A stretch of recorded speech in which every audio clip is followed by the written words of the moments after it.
So in this video, we're going to be talking about multi-head latent attention, MLA, which was released in this DeepSeek V2 paper in order to reduce the KV cache size. So whenever you're having a long conversation with an LLM, the KV cache to support that conversation was growing to the size of 500 GBs for every single conversation.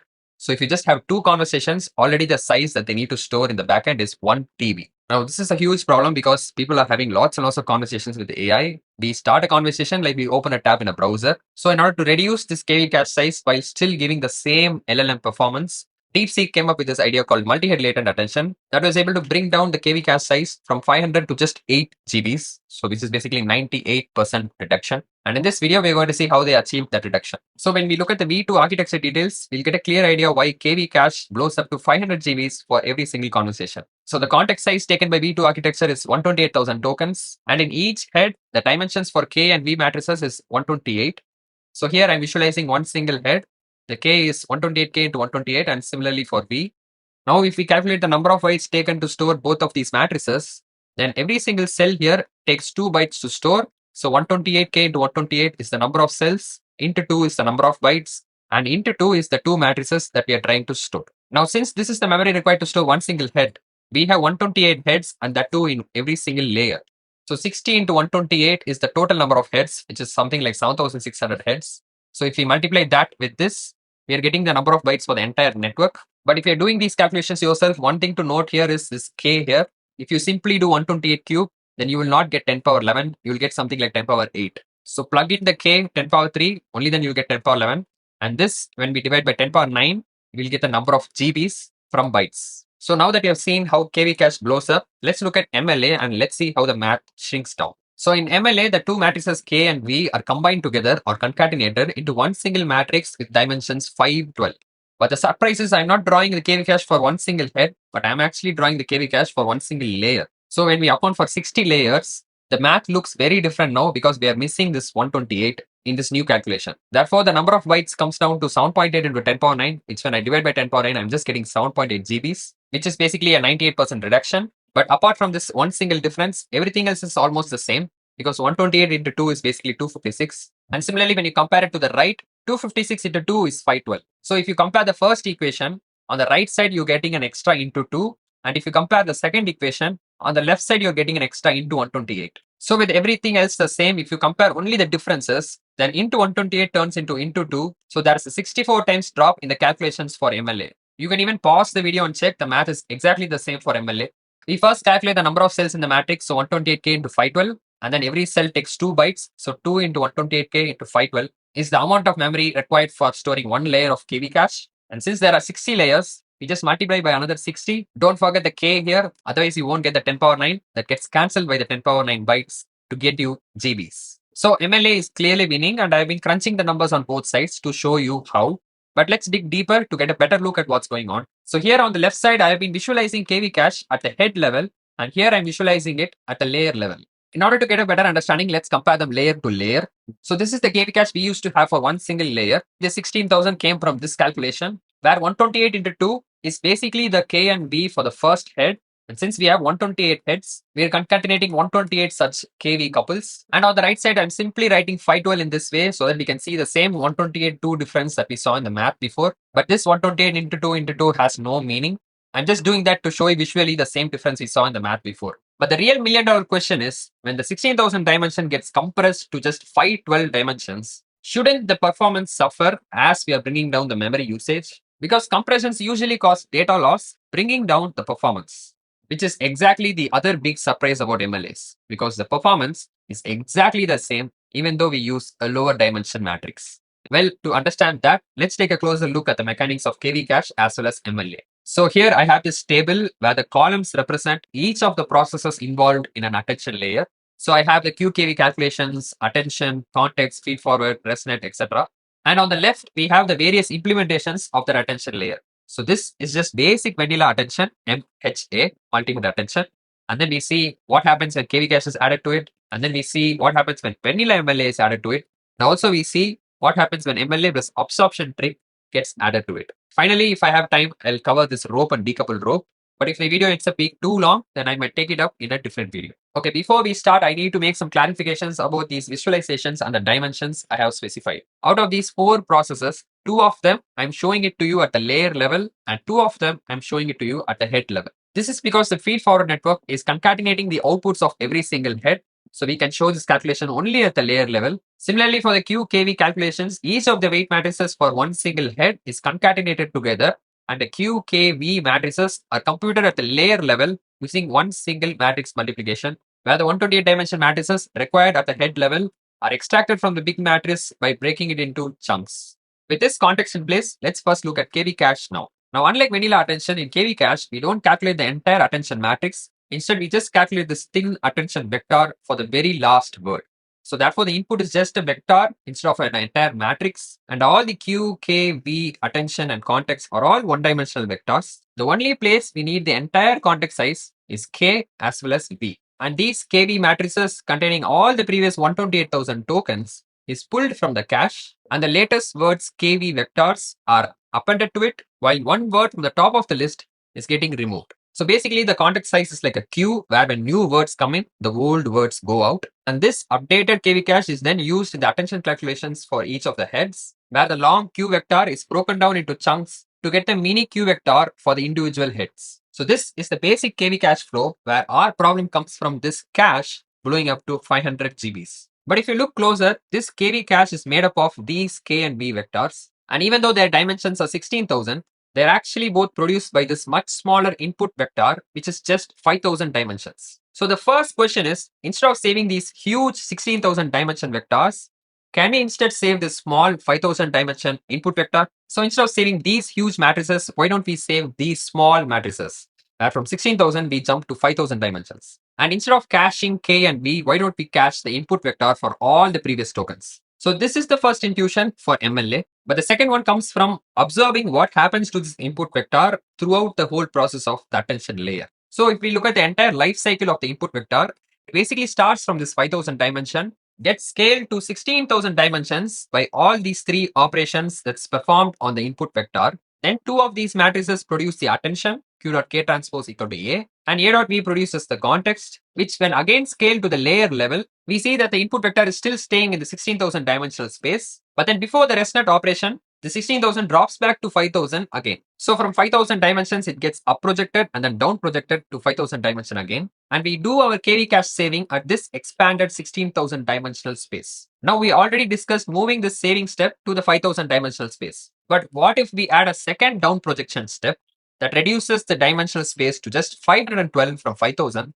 basically a 10 times drop, and then moving the saving step to this new dimension called the latent dimension space. So we are neither saving at the 16,000 dimension space nor the 5,000 dimension space, but we are creating a new dimensional space called the latent space, and we are saving it there. Because it is at this 512 dimensional space that we'll get the smallest cache possible. Now we could try going down to an even smaller space like an one dimensional space, but that is going to cause an enormous data loss that up projecting from here is going to be of no use. So this down projection is like salt.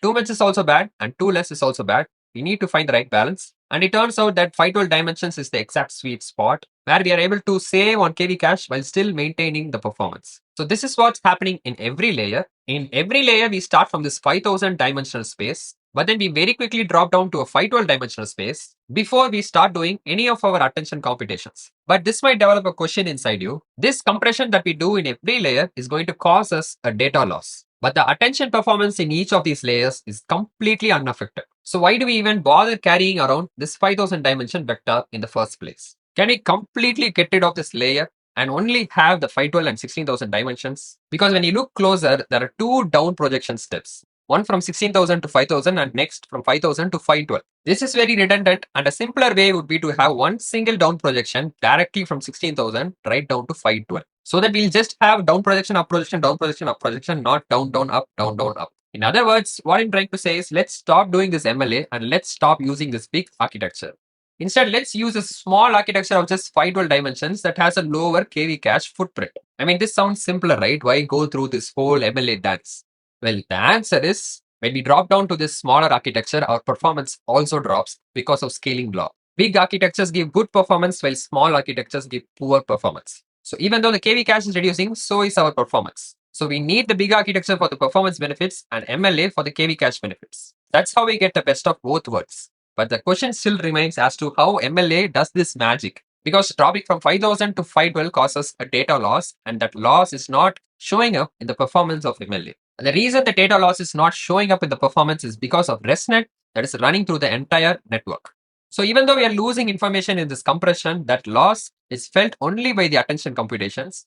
But because of ResNet, the full 5000 dimensional information is directly passed on to the next layer, and therefore at the network level, the loss is never felt and the performance remains the same. So now the next question becomes why attention is so resilient towards this data loss. And the answer to that question is attention has always operated from a lower dimensional space. For example, when we take a look at vanilla attention, we see that a 16,000 dimensional query, key, and values are created at the layer level. But if we actually see what's happening at the head level, we are actually creating 128 dimension query, key, and value. So at the layer level, it will seem as if the 5000 dimension is getting up projected to 16,000 dimensions. But if you see what's actually happening at the head level, you'll realize that the 5000 dimension is getting down projected to 128 dimensions. So the same math looks like up projection when you look at it from the layer level, but looks like down projection when you look at it from the head level.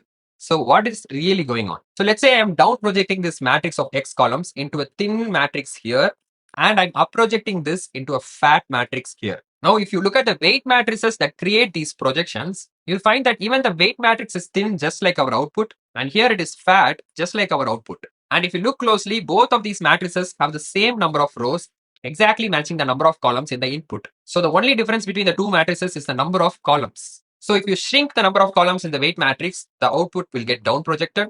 And if you expand the number of columns in the weight matrix, then the output will get up projected. This is the fundamental principle between down projections and up projections. So in our attention layer, to calculate query key value to compute attention and build the context, all you need is these three matrices of 128 columns and 5000 rows, because our input has 5000 columns. But since we have 128 heads, we need 128 sets of these three matrices. And we need to do so many matrix multiplications in parallel in the GPU. So a simpler way would be concatenating all such 128 sets. And that's where the 16,000 is coming from. 16K is basically 128 into 128. So we concatenate all these 128 chunks, build the 16,000 dimension matrix, and then break it into chunks to get the 128 dimension query key values. So basically we are using these thin matrices to cause down projection at the head level. But since there are multiple heads, all these individual math operations are concatenated and implemented as a single line of code where we do one single matrix operation instead of 128, and therefore it gives us this illusion that we are up projecting at the layer level.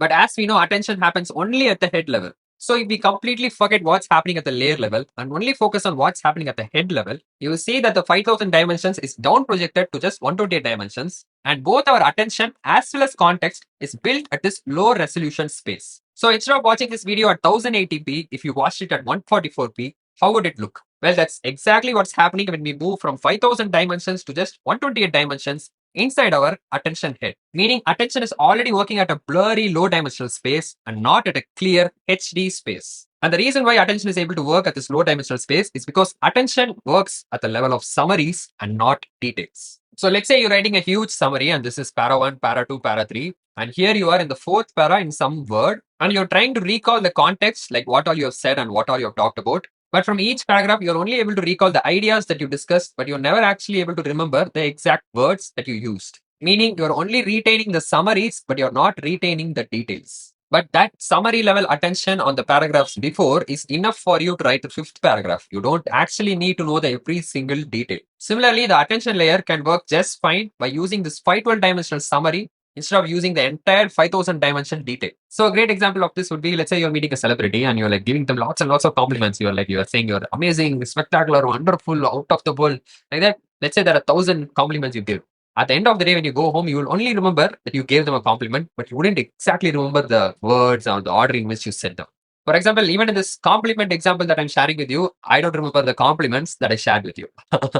I just remember that I'm explaining this compliment example. So we only work at the level of summaries. We don't actually work at the level of details. But say you're mentioning the date in the 7th paragraph that you already mentioned in the 2nd paragraph. But instead of mentioning the exact date, if you're only giving a feel for the date, then that's not going to work at all. So on top of high-level concepts, vibe and feel, you also need specific details in your summary. So the weight matrix that does this compression extracts both the details as well as the high-level concepts, meaning the details are both compressed into summaries as well as included as part of the summary. But we never work at the full detail level, the 5000 dimension space, because that would mean we possess a photographic memory. We always work at a reduced 512 dimensional space that contains a summary of various high-level concepts as well as some important specific details. So this is the intuition for MLA. It basically acts like a filter where it selects all the important stuff, throwing away all the fluff. And this is the visualization for MLA computation.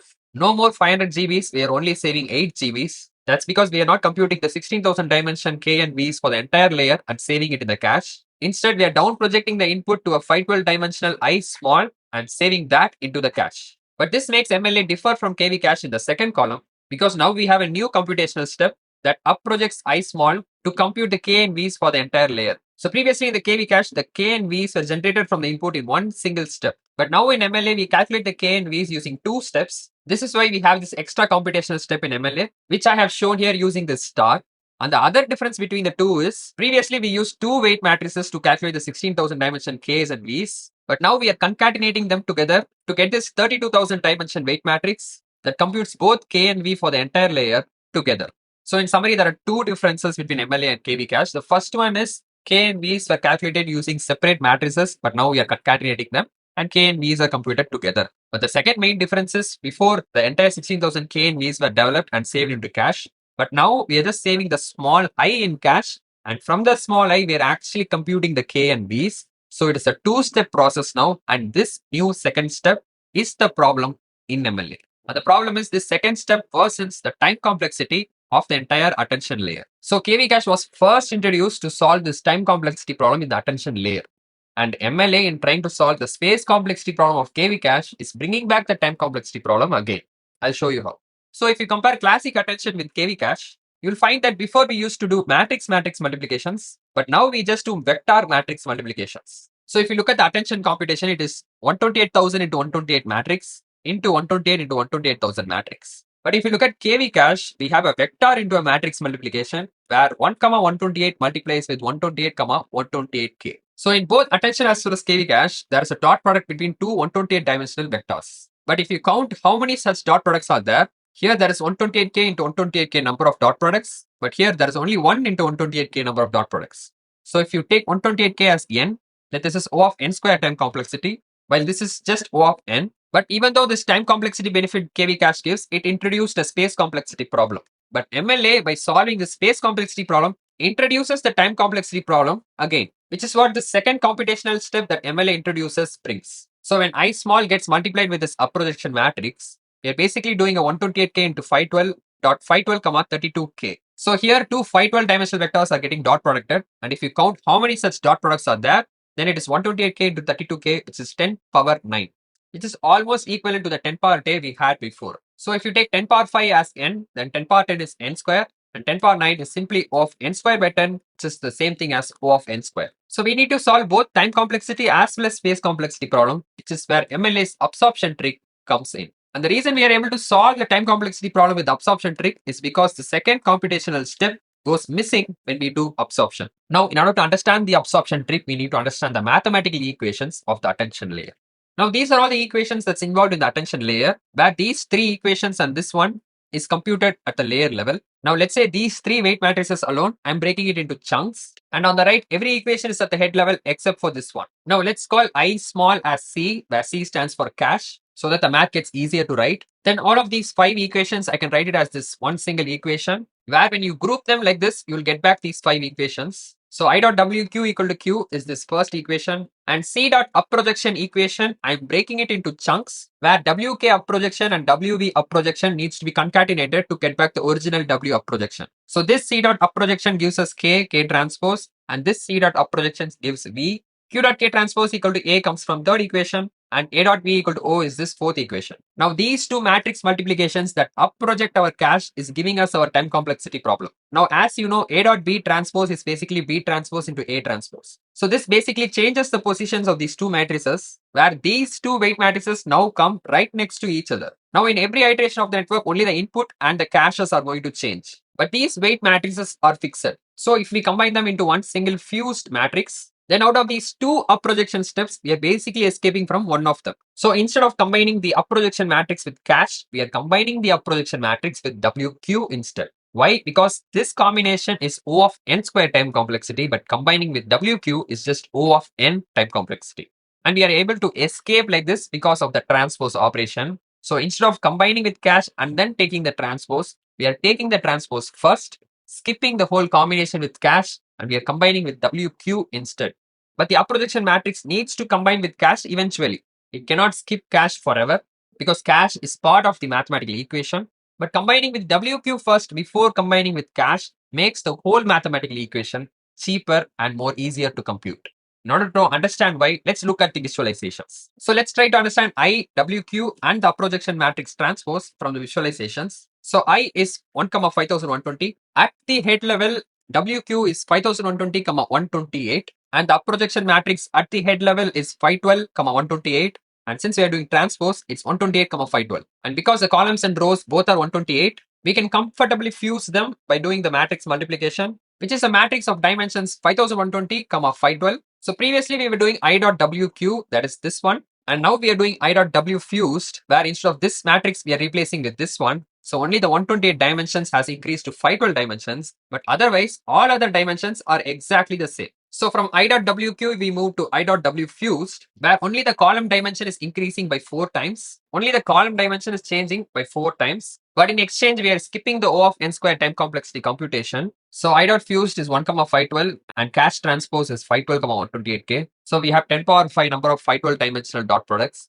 But this is the computation for one head. And when we approximate 128 heads as just 100 heads, we go from 10 power 5 to 10 power 7. This is the layer level computation that happens when we do the fusing. But before the fusing, at the layer level, we were doing 128k into 16,000 number of 512 dimensional dot products. Basically 10 power 9. Now O of n square is 10 power 10 and O of n is 10 power 5 and 10 power 7 is coming somewhere in between. But we only escaped one of these up projections. So what about the other one? Well, since the O vectors are concatenated at the layer level and multiplied with this feed forward layers weight matrix, by using a block diagonal matrix, we can fuse both of these weight matrices. Since this is a head level equation, we are computing O of 1 here. And in each of the heads, we stop the computation only till here. We don't combine with the up projection matrix yet. So let's call this intermediate calculation as J. Then basically you have a J1W1, J2W2 giving O1, O2, O3. Then we basically need to concatenate all the O's to perform the feed forward operation. But we can get this matrix by concatenating all the J's and then multiplying with all the weight matrices using a block diagonal matrix where the weight matrices sit only in the diagonal and the rest of the places it's all zeros. So when this row dot products with this column, only J1 and W1 will get dot producted giving O1, but all other J's will get multiplied with 0. Similarly, for the second column, only J2 gets selected by W2, but all others are rejected by the zeros around. So the only difference between a matrix and a block diagonal matrix is in a matrix, you just have all numbers inside, but in a block diagonal matrix, you have all matrices inside. So these W's that are sitting inside are basically matrices, and therefore this particular 0 here is not a 0, but a matrix containing full of zeros. So as an example, I'm just expanding this W matrix and this 0 matrix to show you the original matrix instead of this block diagonal matrix. So all these zeros cancel out all these J's not just one time, but they cancel them for a total of 128 times. So that J1 can multiply with each of the columns inside W1. So this way we are skipping the projection because we are fusing the projection matrices with f of n. So now you have the J vectors combining with W fused 2. So just like before, the projection matrix is not combining with the cache directly to produce the O vectors. Instead, the J's are calculated and the projection matrix is combining with the caches inside these J's through this fused matrix. So basically what we are doing is we are rearranging the matrix multiplications in order to improve efficiency. For example, let's say we want to multiply these three matrices of dimensions 100, 1, 100, and 100, 1. Then there are two ways to perform this multiplication. Either we can do A dot B first. Then you will have 100 into 100 number of one-dimensional vector dot products. Then basically after 10 power 4 dot products, you will get this 100, 100 matrix. And then here you have a 100-dimensional vector dot producting with each other. And there are 100 into 1. 10 power 2 number of such dot products giving you a 100, 1 matrix. But the same 100, 1 matrix can be produced using the second route where we do B dot C first. So 200 dimensional vectors are getting dot producted, but there is just one such dot product. So 10 power 0 dot products later, we compute this 1 into 1 matrix, which when it does dot product with A, you get an additional 10 power 2 dot products where this one dimensional vector dot products with this one, and there are 100 into 1 number of such dot products. So the total number of dot products here goes in the order of 10 power 4, but here it is just 10 power 2. The same result, but just by rearranging how we do the matrix multiplications, we can get improved efficiency. Similarly, the absorption trick is changing the order in which the matrices are computed in that one single mathematical equation for attention. And visually speaking, what's happening is the absorption trick is taking the projection matrix, which is this one right here, splitting it into two, absorbing one with the WQ matrix and absorbing the other into the feed-forward network weight matrix. This way, it is completely eliminating this upprojection step and simply uses the cache directly in the attention layer as K transpose and as V. So all the calculations in the attention layer is now happening at the 512 dimensional latent space. This is the basic MLA plus absorption trick.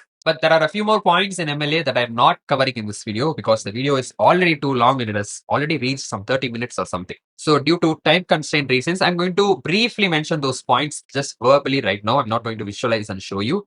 Well, the first point is in actual MLA, DeepSeek also down projects and up projects the queries as well.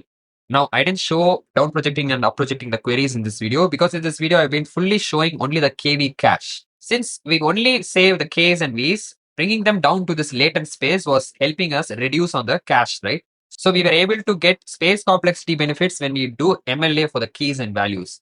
But when we do the same MLA for the queries, we are not getting space complexity benefits, but we are actually getting time complexity benefits. And they're not like very huge and all. It's like marginally, it is a better computation when you do down project and up project. So without MLA from 5000 dimensional space, we were directly up projecting to 60,000 dimensions. But with MLA, the 5000 was brought to 512 first before up projecting to 16,000, right? When you write down the calculations, the number of dot products and the size of the vectors involved in the dot products, when you account for everything, you'll see that doing it this way actually is slightly computationally better than doing it directly from 5000 to 16,000. So you can do your homework and check how it is actually being better. So that is the reason why the queries are also down projected and up projected. It is not for saving the cache. It is not for space complexity benefits, but it is for a marginal slight time complexity benefit. But it is actually substantially when you account for all the layers in which this time complexity benefit is incurred. So that's what happens with the queries in the actual MLA. But now to the second point, which is RoPE and decoupled RoPE. In RoPE, basically the positional information is added to the queries and keys in every single layer of attention. So previously, the positional information was added at the very beginning to the input, and then no matter how many times it goes through the layers, the positional information was never added in between.